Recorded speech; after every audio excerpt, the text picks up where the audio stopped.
This is far and away the most dangerous thing we've ever attempted. We've been working on this for years. We're gonna shoot it in Norway, and it'll be a motorcycle jump off a cliff into a base jump. I wanted to do it since I was a little kid. It all comes down to one thing: the audience.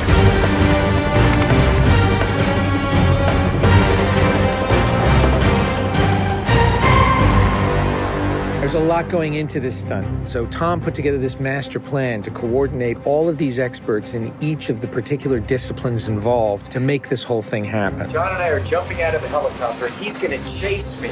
That's what we say to each other. Don't be careful, be confident. Be confident. A year of base training, advanced skydive training, a lot of canopy skills, a lot of tracking. Tom Cruise, he's an amazing individual. You tell him something and he just locks it in. His sense of spatial awareness, he's the most aware person I've ever met. Lots of practice on stability and freefall. Tracking with John and Miles in the air, doing lots of different positioning like they were a two-man team in the air, coming on top of each other, below each other, backtracking, front tracking. You know, we've drilled and drilled and drilled. When you do a lot of jumps back to back, the canopy control skills improve a lot. We have 3 open canopies, which is a good thing. The training's gone really well. It's progressive massively. Hey, McHugh. How are you? Great day, man. This is the next part of training right here, motocross. Let's do it. So we built a motocross track. Getting competent in the motocross, so he's comfortably jumping 70, 80-foot tabletops. Great time in the air, great positioning on the bike, landing well. I have to get so good at this that there's just no way that I miss my marks. That's good. Come a little closer to me. Coming up with the stunt is only one of the technical challenges. The other is putting a camera in a place that you can see where Tom is doing it. Finding the right lens, the right platform, the right medium. Even 2 years ago, the cameras didn't exist that would allow us to do what we're trying to do today. How do we involve the audience? I just want to give them that thrill. That means the camera has to be in front of Tom and as close to him as possible. Feels like you're going over the camera. Yes, very cool. You train and drill every little aspect over and over and over and over again. They were doing 30 jumps a day. Getting to a point where he was just a machine. I mean, over 500 skydives. That's what we do. Over 13,000 motocross jumps. Oh, it's gonna be fun. Oh, it's great. We replicated this ramp in England at a quarry. We filled the quarry with cardboard boxes, which were there to catch the motorcycle. And the reason why we did that is so that Tom could simulate the jump. How fast should I go off? What distance do I travel? We built models of different ramps at different angles to calculate what Tom's trajectory would be. We have to be able to consistently predict where Tom is going to be in 3-dimensional space.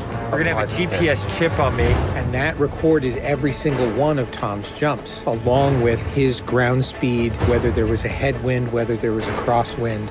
And by doing this multiple times, we were able to get a consistent set of data. So that each take we can see what height I am, so this way we can set drones and cameras in places where I can go right into close-up. Rule 1, don't hit me with the drone. Because if we do it all, we don't capture it right, what's the point? Let's do it, guys. Ready? Yep. Always wear my earplugs so I don't hear myself scream.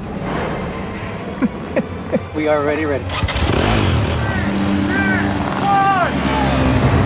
The key is me hitting certain speeds and being consistent with that. There's no speedometer, so I do it by sound and feel of the bike. And then as I depart the bike, I'm using the wind that's hitting me here, and I'm cupping my chest. That will give me lift.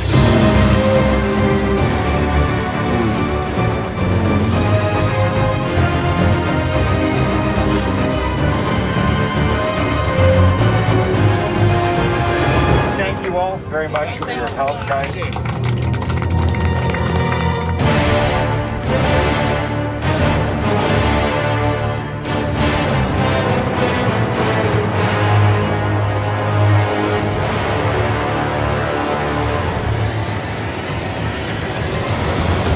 We're here in Norway. We've been constructing this ramp over a number of months. Everything here has to be brought in by helicopter. Engineers and technicians, it's incredible what they've done. This is masterful. Today is day one of principal photography, and we are starting in classic mission form with the biggest stunt in the film. What we're doing here is I'm just doing jumps just to warm up the body. Just do it just to get my tracking going and make sure everything's working all right. Try not to smile. Basically, when he gets down and puts a parachute on and goes and does the bike jump, he'll actually know the weather conditions in this area, in the valley, and on the ground. And then he has to safely deploy a parachute. Now he's in a rock bowl with walls all around him, and he's got to fly out of it.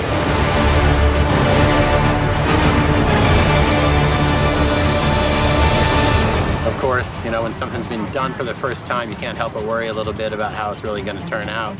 With a jump like this, the challenge is finding the cameras, it's the amount of preparation, and then it's weather. You want the light to be right, you want the clouds to be right. Misty, but not foggy. This weather right here is exactly what we're looking for. He is about 10 minutes away from coming up here, landing, and doing the actual stunt. Sounds good. We're in motion. See you soon. Now we're gonna set the frames with this camera ship with the drone just to verify everything, then we're gonna get ready. You know, the only things you really have to avoid while doing a stunt like this is serious injury or death. Here we go. You're riding a motorcycle, which is pretty dangerous, on top of a ramp that's elevated off the ground, so if you come off the ramp, that's gonna be very bad. You're falling. If you don't get a clean exit from the bike and you get tangled up with it, if you don't open your parachute, you're not gonna make it.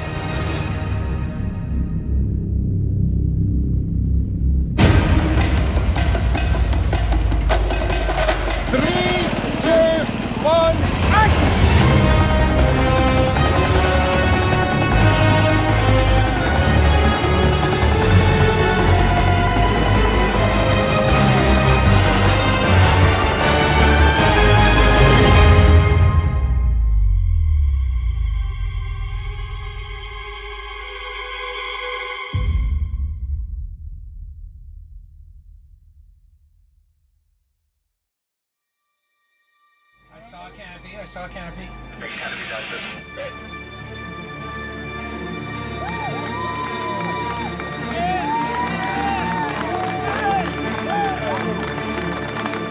you guys, thank you. Now, Tom, that was absolutely beautiful. Like nothing wrong. Bike went away. I mean, the track was perfect. It was actually, it was great. Thanks, mate. I think I can hold to the bike a little longer. Pretty much the biggest stunt in cinema history. Tom Cruise just rode a motorcycle off a cliff 6 times today.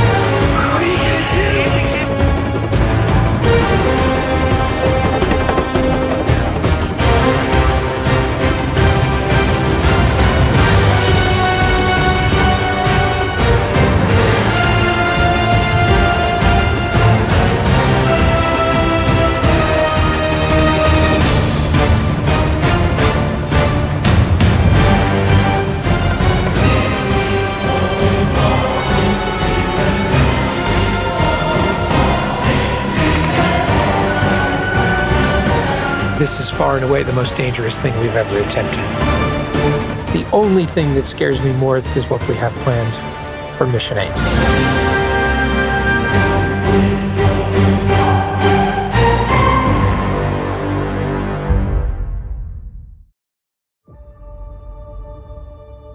We came to Rome to shoot a chase scene, something with a lot more ambition and unpredictability that we haven't had in previous chases. We'll be screaming through the streets of Rome, motorcycles, cars. Everything that we shot is completely practical. We're doing it right. It all comes down to one thing. How do we involve the audience? I just want to give them that thrill. We let the city tell us the kind of chase it was going to be. Traffic in the city is notorious, and the cobblestone streets make all of the driving unpredictable. Best part is Tom and Haley, they're handcuffed together. People are chasing us. Yes, they are. You're driving. Tom had to drive one-handed cuffed, for real. No cheating it. The key is, don't crash.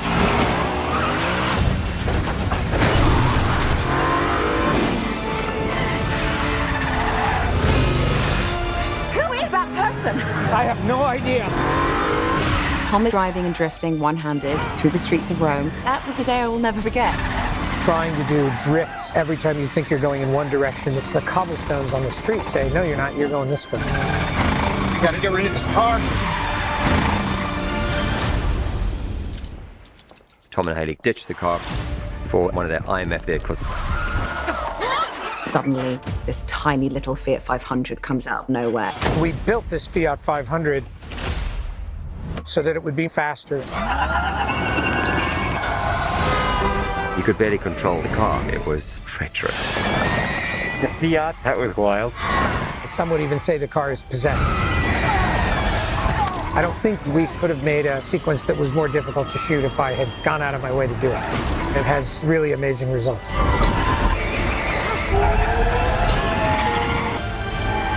It would be impossible without this crew and an actor like Tom. Looks like we lost them.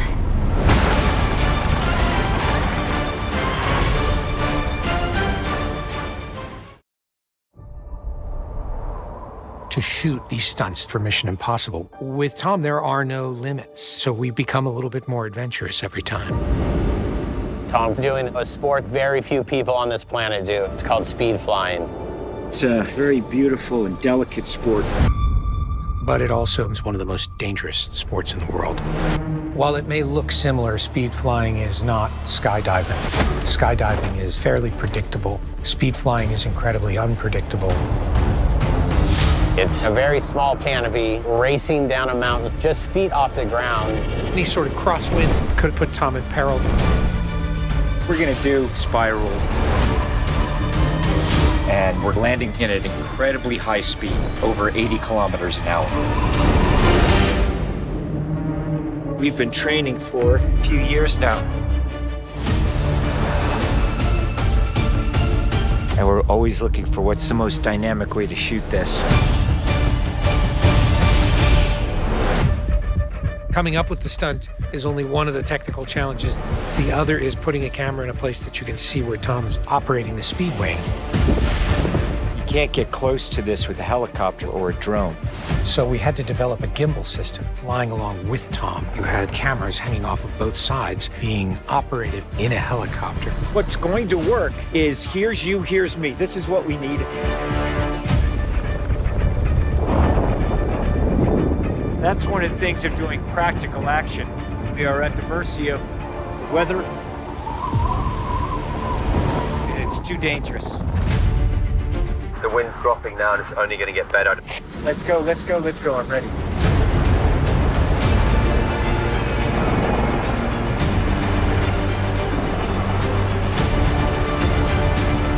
Confirming you have picture now. Picture's good.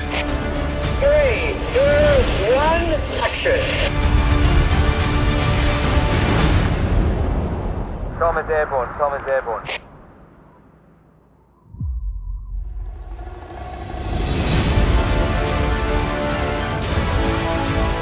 Flying very close to rocks looks quite beautiful. Behind the scenes, we were all in absolute terror. Landing, Tom had to be flying towards the camera vehicle. That meant that Tom had to hit the exact mark, or it can end in disaster.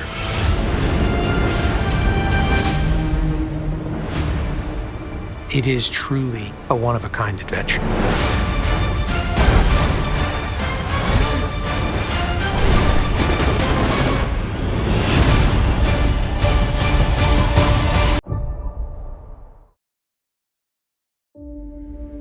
When we started talking about this movie in terms of a sense of adventure, an action sequence on a train was something we'd always wanted to do.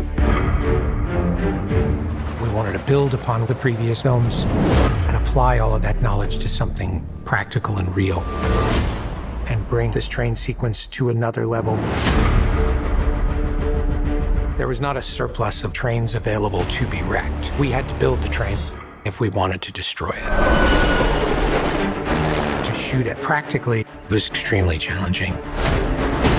Not just to execute, but also to design all the different train cars. And it could actually function on a working railroad track. No one else in the world is doing this level of practical filmmaking, and it may never be done again. The train sequence takes us on an adventure. That's absolutely huge. We have this big fight on the roof, going 60 miles an hour through a real valley.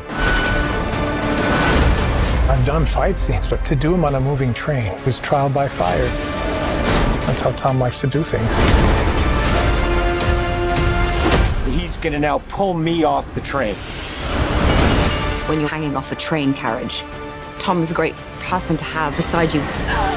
Not only is he fearless, he is always looking to see how it's going to land for the audience.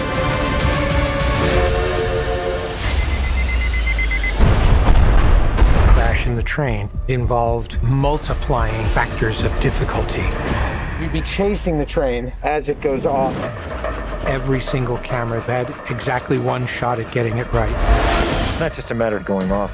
Because if we do it all, we don't capture it right, what's the point? 3, 2, 1, action!